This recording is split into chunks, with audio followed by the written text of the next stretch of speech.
શ્રીકૃષ્ણના મહેલ પર બન્યું છે દ્વારકાધીશ મંદિર। જાણો તેનો ઇતિહાસ। પુરાણો પ્રમાણે લગભગ 5000 વર્ષ પહેલાં જ્યારે ભગવાન શ્રીકૃષ્ણએ દ્વારકા નગરી વસાવી હતી ત્યારે જે સ્થાને તેમનો મહેલ એટલે હરિગૃહ હતો ત્યાં જ દ્વારકાધીશ મંદિરનું નિર્માણ થયું। મંદિરના ગર્ભગૃહમાં ભગવાન શ્રીકૃષ્ણની શ્યામવર્ણી ચતુર્ભુજ પ્રતિમા છે જે ચાંદીના સિંહાસન ઉપર વિરાજમાન છે। તેઓએ પોતાના હાથમાં શંખ, ચક્ર, ગદા અને કમળ ધારણ કરેલા છે। પુરાતત્વીય શોધમાં સામે આવ્યું છે કે આ મંદિર લગભગ 2000 થી 2200 વર્ષ જૂનું છે। એવું માનવામાં આવે છે કે લગભગ 2500 વર્ષ પહેલાં દ્વારકાધીશ મંદિરનું નિર્માણ ભગવાન શ્રીકૃષ્ણના પૌત્ર વજ્રનાભે કરાવ્યું હતું। ત્યારબાદ આ મંદિરનું સમારકામ અને તેનો વિસ્તાર કરવામાં આવ્યો। એવું માનવામાં આવે છે કે કૃષ્ણના મૃત્યુ પછી દ્વારકા શહેર સમુદ્રમાં ડૂબી ગયું હતું। એવું કહેવામાં આવે છે કે શહેરનું નિર્માણ 6 વખત કરવામાં આવ્યું હતું અને હાલનું શહેર 7મું છે। પ્રાચીન દ્વારકા હાલના દ્વારકાની નીચે દબાયેલું છે અને ઉત્તરમાં બેટ દ્વારકા, દક્ષિણમાં ઓખામઢી અને પૂર્વમાં દ્વારકા સુધી વિસ્તરિત છે તેવી માન્યતાને સમર્થન આપવા કેટલાક પુરાતત્વીય સંકેતો પણ છે। ગુજરાતનું દ્વારકાધીશ મંદિર પ્રસિદ્ધ ધાર્મિક સ્થળ માનવામાં આવે છે। તે આદિ શંકરાચાર્ય દ્વારા સ્થાપિત દેશના 4 ધામમાંથી એક છે।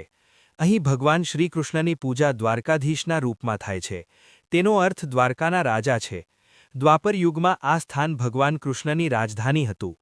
આ મંદિરની ઇમારત 5 માળની છે। આ મંદિરમાં ધ્વજાપૂજનનું વિશેષ મહત્વ છે। મંદિર પર ફરકાવવામાં આવતી ધજા અનેક કિલોમીટર દૂરથી સ્પષ્ટપણે જોઈ શકાય છે કારણ કે આ ધજા 52 ગજની હોય છે। 52 ગજની આ ધજા પાછળ અનેક લોકમાન્યતા છે। કેટલાક લોકોનું માનવું છે કે દ્વારકા નગરી પર 56 પ્રકારના યાદવોનું શાસન હતું। તે સમયે તમામના પોતાના મહેલ હતા અને દરેક પર પોતાના અલગ અલગ ધ્વજ લાગતા હતા। મુખ્ય ભગવાન કૃષ્ણ, બલરામ, અનિરુદ્ધ અને પ્રદ્યુમ્ન આ 4 ભગવાનોના મંદિર હજુ પણ બનેલા છે। જ્યારે અન્ય 52 પ્રકારના યાદવોના પ્રતીક સ્વરૂપમાં ભગવાન દ્વારકાધીશના મંદિર પર 52 ગજની ધજા ફરકાવવામાં આવે છે। એક લોકમાન્યતા છે કે 12 રાશિ, 29 નક્ષત્ર, 10 દિશા, સૂર્ય, ચંદ્ર અને શ્રી દ્વારકાધીશ સહિત 52 થાય છે। ત્રીજી માન્યતા પ્રમાણે દ્વારકામાં એક સમયે 52 દ્વાર હતા। તે પણ પ્રતીક છે। મંદિરની આ ધજા ખાસ દરજી દ્વારા તૈયાર કરવામાં આવે છે।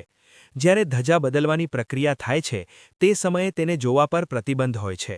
દિવસમાં 5 વખત આ ધજા બદલવામાં આવે છે। દ્વારકા શ્રીકૃષ્ણ દ્વારા જમીનના એક ટુકડા પર બનાવાઈ છે જેને સમુદ્રથી ઉપર લાવવામાં આવ્યો હતો।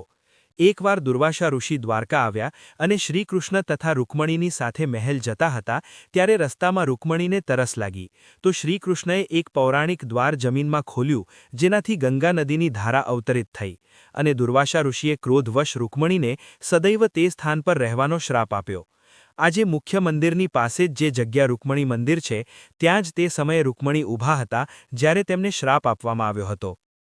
શ્રીકૃષ્ણ મથુરા છોડી દ્વારકા કેમ આવ્યા? મહાભારત, ભગવદ્ ગીતા, વાયુપુરાણ, મત્સ્યપુરાણ અને વિષ્ણુ પુરાણમાં ઉલ્લેખ મળે છે કે શ્રીકૃષ્ણના નેતૃત્વમાં મથુરાથી દ્વારકા સુધી યદુવંશીઓએ પ્રવાસ કર્યો।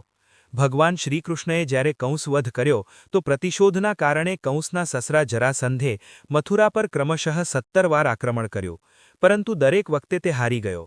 પરંતુ ભગવાન શ્રીકૃષ્ણ મથુરાને થતા વારંવારના નુકસાનથી બચવા દ્વારકા નગરી વસાવી હતી।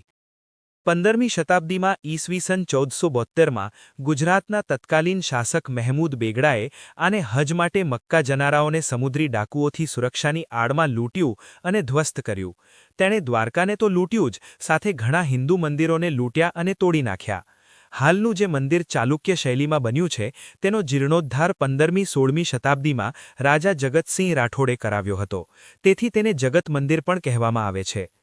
વર્તમાન મંદિરનું નિર્માણ 15મી-16મી શતાબ્દી દરમિયાન ચાલુક્ય શૈલીમાં કરવામાં આવ્યું હતું।